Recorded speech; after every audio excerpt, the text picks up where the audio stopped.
So we're going to go over all of the features in the Toyota CHR in today's video. So all the buttons that you see on the dashboard here, I'm going to go through each one and tell you how it functions. This video is going to be ideal if you've just bought this car or if you're driving it and you want to kind of get fully used to all of the controls.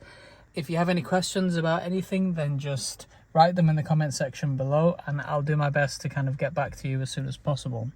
So let's start. Let's not waste any time. We're going to start with the left side here. So these kind of tabs here are for opening and closing the windows, which I'm sure you're aware of. If you do a kind of firm push down or a firm pull up, it will auto close the windows or auto open the windows like so. And same if I pull up firmly. And here we have the lock button and here we have the unlock button. So that locks the car, that unlocks the car. This is the child lock here, so you just press it to turn it on and then the back windows won't open. Over here we have the button to control these side mirrors. So if you click it down, that will close the side mirrors. If you click it all the way to the top, that will open the mirrors. And clicking it in the middle puts it in auto. So when you lock the car, the side windows will automatically close. Here we have the button to control the angle of the side mirrors. So if you want to change the angle on the left side, you just twist it to the left, and then all you have to do is either push this button to the left or to the right, and that will change the angulation of the mirrors like this. And if you want to do it for the right side, you just click it to the right, and then on the right you can start changing the angulation of the mirrors. And when you're done adjusting, just click it back to the middle. Here we have a scroll wheel to adjust the angulation of the headlights. So if you have it on 0, then it will kind of look like it's the brightest. I think you might be able to see it just there. So having it on 0 is the most parallel angulation of the lights. So it will light up the road ahead a bit brighter and you can see it's quite bright. And if we scroll it to 5, you can see how the lights dip. So it's less bright on that car in front. So I've put it to 0. You see that's gone brighter. That's because the headlight angle has gone a bit more parallel. And I'm going to scroll it down to 5. And you can see it dips, so it becomes less brighter. And next to that we have the auto high beams button. So if this button is pushed in, and let's say the left stalk, which is to control the light, is in auto like so. Let me just get like so. Then all you have to do is just push this stalk forward and then the high beams will be automatic. And it even says that if you're not in automatic, it says to activate AHB switch headlights to high beam. So put this in auto like so, and then push the stalk forward and then you'll have auto high beams. On the left here, this is for all of the audio settings. So pressing mode will change the audio input. So it can be either Bluetooth, you click it and it will change to AM manual, change to FM favorites, change to DAB, and that's all controlled by pressing mode here. Up and down, we have the volume up and volume down button. Left and right is to change station or change songs if you're listening to a playlist. If you have your phone set up, this is what you can use to make a call. This is what you can use to hang up. This button here is for voice commands. If you've got your phone set up with Apple AutoPlay, then you just have to hold this button down and Siri will pop up. And if you don't have that, just pressing it will activate Toyota's own voice recognition system. Pressing this will activate the horn like so. And then on the right side, we have a trip button here, and that will show you the journey for 2 trips. And it will also show the odometer. So we have trip A, trip B, the odometer, and if you want to reset it, you just hold down the trip button and that will reset trip A, for example, like so. This is the back button here. There's various settings which you can go through on this small screen here. You use these arrows to kind of navigate through. So left and right will take you through various settings, such as audio, such as your G-force monitor, and vehicle settings and meter settings. So you can do that all by controlling using these arrows, and then the central button here to select whichever one you choose. This button is to go back if you'd like to go back and go to the main screen where it will display the time and the temperature that's outside. This button here when you're driving is for lane assist, so it will kind of steer the car if you're drifting slightly towards the lane and outside of the lane. Pressing it twice will also activate central lane navigation, where the car will try and keep you in the center of the lane while you're driving. This button here is for cruise control. So while driving, you press this to activate cruise control, and you can see the symbol is present there. Then you have to push this button inwards to activate cruise control, and then you set the speed by pressing down. You can cancel cruise control by pulling the stalk inwards like so, or by braking, or by pressing this cruise control button. Once cruise control is active, you can control the distance that the car maintains from the car in front by pressing this button here. So you press it and then you can control the distance like so here. So press it a few times like this to change the distance. You have 3 levels that you can choose just by controlling it by pressing this button like so. This stalk here is for the lights. You can manually turn the lights on by using this control here on the left, but the best thing to do for the car is just to keep it in auto. This one here is for the backlight, so I normally just keep it on here like so. You can indicate left by pressing this stalk down like so, and then right like so.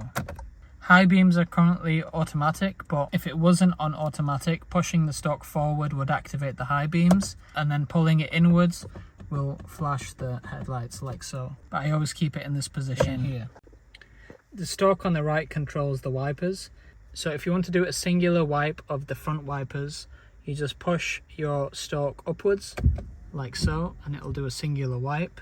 If you want to have the wipers on continuously, then there's different levels, but you just press the stalk down and the wipers will turn on and will get continuously faster with each level. So here's the first level, here's the second level, and then here's the third level.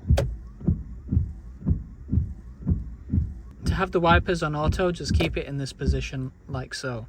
For the back wipers, they're currently off at the moment, but if you want to turn them on, just twist this part of the switch like so. This has activated the back wipers and they'll start wiping intermittently.